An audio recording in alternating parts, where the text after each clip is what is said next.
কৃত্রিম বুদ্ধিমত্তা বিশ্বজুড়ে প্রযুক্তির বিপ্লব ঘটিয়ে চলেছে। এবার ধর্মেও এর প্রভাব পড়েছে। সুইজারল্যান্ডের লুসার্ন শহরের এক গির্জায় এআই চালিত যিশুর সঙ্গে মানুষের কথা বলার ব্যবস্থা চালু করা হয়েছে, যা বিশ্বব্যাপী আলোচনার জন্ম দিয়েছে।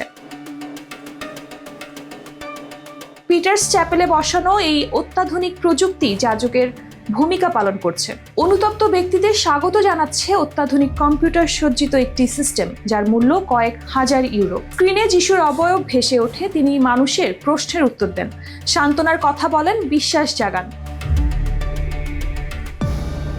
এই অভিনব উদ্যোগের মূল কারিগর সুইস প্রযুক্তিবিদ ও ধর্মতত্ত্ব মার্কো স্মিথ। তিনি জানান, এটি মূলত একটি পরীক্ষা, যার মাধ্যমে মানুষ কৃত্রিম বুদ্ধিমত্তার সঙ্গে ধর্মীয় দৃষ্টিকোণ থেকে আলাপচারিতার সুযোগ পাচ্ছেন।